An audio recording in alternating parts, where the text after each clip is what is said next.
നമസ്കാരം. നിയമം എല്ലാവർക്കും ഒരുപോലെ ബാധകമായിരിക്കണം. പക്ഷേ നിർഭാഗ്യവശാൽ നമ്മുടെ നാട്ടിൽ അങ്ങനെയല്ല. പണക്കാരനും രാഷ്ട്രീയ സ്വാധീനമുള്ളവനും ഒരു നിയമം, സ്വാധീനമില്ലാത്തവനും സാധാരണക്കാരനും മറ്റൊരു നിയമം. രാജ്യത്ത് ലാലു പ്രസാദ് യാദവിനെ പോലെയുള്ള, അരവിന്ദ് കെജ്രിവാളിനെയും മനോജ് സിസോദിയെയും പോലെയുള്ള ചിലരൊക്കെ ജയിലിൽ കിടന്നിട്ടുണ്ട്. പക്ഷേ കേരളത്തിൽ രാഷ്ട്രീയക്കാർ ജയിലിൽ കിടന്നിട്ടുള്ളത് വളരെ അപൂർവമാണ്.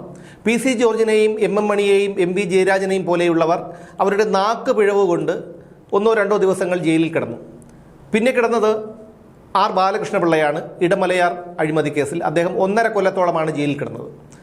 1.5 കൊല്ലം കഴിഞ്ഞ് അദ്ദേഹം ജയിൽ മോചിതനായപ്പോൾ അദ്ദേഹത്തെ സ്വീകരിച്ച് തിരുവനന്തപുരത്ത് നിന്ന് കൊട്ടാരക്കരയ്ക്ക് കൊണ്ടുപോകാൻ 100 കണക്കിന് കാറുകളുടെ അകമ്പടിയോടുകൂടിയാണ് കൊണ്ടുപോയത്. അപ്പോൾ അതാണ് കേരളത്തിലെ രാഷ്ട്രീയക്കാരുടെ സ്ഥിതി. നമ്മളെപ്പോലെയുള്ള സാധാരണക്കാർക്കാണ് BNS-ഉം BNSS-ഉം CRPC-യും IPC-യും അതുപോലെ ലോക്കപ്പ് മർദ്ദനവും ശിക്ഷയും ഒക്കെ നമ്മളെപ്പോലെയുള്ള സാധാരണക്കാർക്കാണ്. ഈ രാഷ്ട്രീയക്കാർക്ക് അവരുടേതായിട്ടുള്ള ഒരു പ്രിവിലേജ് ഉണ്ട്. അതുകൊണ്ട് തന്നെ അവർക്ക് ഇത്തരത്തിലുള്ള ഭയപ്പെടേണ്ട കാര്യമൊന്നുമില്ല. അവർക്ക് എന്തും ചെയ്യാം, ആരെയും എന്തും പറയാം എന്നൊക്കെയുള്ളൊരു ധാരണയുണ്ട് പൊതുവെ. സാധാരണക്കാരൻ എന്നാൽ അങ്ങനെയല്ല. അവന് ചെറിയൊരു പിഴവ് വന്നാൽ പോലും ശിക്ഷ കിട്ടും. കേരളത്തിൽ നിയമലംഘനങ്ങൾ പിടികൂടാനാണ് പിണറായി വിജയൻ പൊതു ഖജനാവിൽ നിന്ന് കോടിക്കണക്കിന് രൂപ മുടക്കി കേരളത്തിൽ അങ്ങോളം ഇങ്ങോളം AI ക്യാമറകൾ സ്ഥാപിച്ചത് എന്നാണ് വൈപ്പ. പക്ഷേ അതിൻ്റെ പിന്നിൽ വലിയ അഴിമതികൾ നടന്നിട്ടുണ്ട് എന്നുള്ളത് മറ്റൊരു കാര്യം. അതിൽ പല ക്യാമറകളും പ്രവർത്തിക്കുന്നില്ല എന്നുള്ളത് വേറൊരു കാര്യം. ഇപ്പോൾ നമ്മൾ വാഹനവുമായി പുറത്തിറങ്ങിയാൽ എത്ര രൂപയുടെ പിഴയാണ് പല കാരണങ്ങൾ പറഞ്ഞ് നമ്മുടെ കയ്യിൽ നിന്ന് പിടിച്ചു പറിക്കുന്നത്. ഒരു വാഹനം പുറത്തിറക്കി എവിടെയെങ്കിലും പാർക്ക് ചെയ്യണമെങ്കിൽ അത് അനധികൃത പാർക്കിംഗ് എന്ന് പറഞ്ഞ് മിക്കവാറും പെറ്റി കിട്ടും. അതുപോലെ വാഹനത്തിൻ്റെ സ്പീഡ് ഒരല്പം കൂടിപ്പോയാൽ, നമുക്കറിയാം കേരളത്തിൽ പല റോഡുകളും തകർന്നു തരിപ്പണമായി കിടക്കുകയാണ്. അവിടെയൊക്കെ തിരുവനന്തപുരത്ത് നിന്ന് എറണാകുളത്തേക്കോ മറ്റ് ദൂര സ്ഥലങ്ങളിലേക്കോ പോകുന്ന വാഹനയാത്രക്കാർ അവർ ഈ ഒരു ബ്ലോക്കുള്ള സ്ഥലങ്ങളിലും അല്ലെങ്കിൽ റോഡുകൾ നിർമ്മാണം നടന്നുകൊണ്ടിരിക്കുന്ന ഇടങ്ങളിൽ കൂടിയൊക്കെ വളരെ സാവധാനമാണ് പോകുന്നത്. അപ്പോൾ അവർക്ക് അവിടെ കൃത്യസമയത്ത് എത്തിപ്പെടാൻ കഴിയില്ല. അതിനുശേഷം നല്ല റോഡ് വരുമ്പോൾ ഒരല്പം സ്പീഡ് കൂടിപ്പോയി കഴിഞ്ഞാൽ ഉടനെ പിഴ. ഹെൽമറ്റ് വെച്ചില്ലെങ്കിൽ പിഴ, സീറ്റ് ബെൽറ്റ് ഇട്ടില്ലെങ്കിൽ പിഴ. അങ്ങനെ നിരവധി പിഴകളാണ് കേരളത്തിലെ സാധാരണക്കാരന് ഓരോ ദിവസവും കിട്ടിക്കൊണ്ടിരിക്കുന്നത്. അങ്ങനെ ഇരിക്കുമ്പോഴാണ് നമ്മുടെ വിരമിച്ച IPS ഉദ്യോഗസ്ഥനായ ടോമിൻ ജെ തച്ചങ്കരി കഴിഞ്ഞയാഴ്ച തൻ്റെ സ്വകാര്യ വാഹനത്തിൽ നക്ഷത്ര ചിഹ്നവും വെച്ചുകൊണ്ട് വിജിലൻസ് കോടതിയിൽ ഒരു അഴിമതി കേസിൽ ഹാജരാകാനായി വന്നത്. ഇത് മാധ്യമങ്ങളുടെ ശ്രദ്ധയിൽപ്പെട്ടു. അവരത് വാർത്തയാക്കി. പിന്നീട് വലിയ വിവാദങ്ങളിലേക്കൊക്കെ പോയി.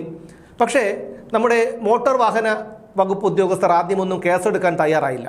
പിന്നീട് ട്രാൻസ്പോർട്ട് കമ്മീഷണറുടെ നിർദ്ദേശപ്രകാരം കോട്ടയം എൻഫോഴ്സ്മെൻറ്റ് RTO അദ്ദേഹത്തിന് വലിയൊരു ശിക്ഷ നൽകിയിരിക്കുകയാണ്. ടോമിൻ ജെ തച്ചങ്കരിക്ക് 250 രൂപയാണ് അദ്ദേഹത്തിന് ശിക്ഷയായി നൽകിയിരിക്കുന്നത്, പിഴയായി നൽകിയിരിക്കുന്നത്. പോലീസ് പറയുന്നത് തങ്ങൾക്ക് കേസെടുക്കാൻ വകുപ്പില്ല, ഈ RTO എൻഫോഴ്സ്മെൻറ്റ് കേസെടുത്തത് കൊണ്ട് തങ്ങൾക്ക് കേസെടുക്കാൻ വകുപ്പില്ല, തങ്ങൾ കേസെടുക്കില്ല എന്നുള്ളതാണ്. നോക്കൂ, 250 രൂപയൊക്കെ ആ മനുഷ്യനെ എങ്ങനെ അടയ്ക്കും എന്നുള്ളതാണ് നമ്മുടെ സംശയം. ഇത്ര അധപതിച്ചു പോയ ഒരു സംവിധാനമാണല്ലോ നമുക്കുള്ളത്. എല്ലാ മനുഷ്യരെയും, സ്വാധീനമുള്ളവനെയും സ്വാധീനമില്ലാത്തവനെയും ഒക്കെ ഒരേ കണ്ണിൽ കാണാൻ എന്നാണ് നമ്മുടെ നിയമത്തിന് കഴിയുക? അല്ലെങ്കിൽ ഇത്തരക്കാർക്കെതിരെ നടപടിയെടുക്കാൻ ഒരു ഉദ്യോഗസ്ഥന്മാർക്ക് എന്നാണ് ഒരു ആർജവം ഉണ്ടാകുക? ഇതൊക്കെയാണ് ഇവരെ വീണ്ടും പ്രോത്സാഹിപ്പിച്ചിരിക്കുന്നത്. ആരും ചെയ്യുന്ന ഒരു കാര്യമല്ല ഇത്തരത്തിലുള്ള ഗുരുതരമായിട്ടുള്ള നിയമലംഘനം. ടോമിൻ ജെ തച്ചങ്കരി ഒരു മുതിർന്ന IPS ഉദ്യോഗസ്ഥനാണ്. അദ്ദേഹത്തിനറിയാം ഇത് നിയമലംഘനമാണ്. താൻ വിരമിച്ച് 3 വർഷം കഴിഞ്ഞതിന് ശേഷവും താൻ ഒരു നക്ഷത്ര ചിഹ്നവും വെച്ചുകൊണ്ട് തൻ്റെ സ്വകാര്യ വാഹനത്തിൽ വരുന്നത് ചട്ടവിരുദ്ധമാണ്, നിയമലംഘനമാണ്.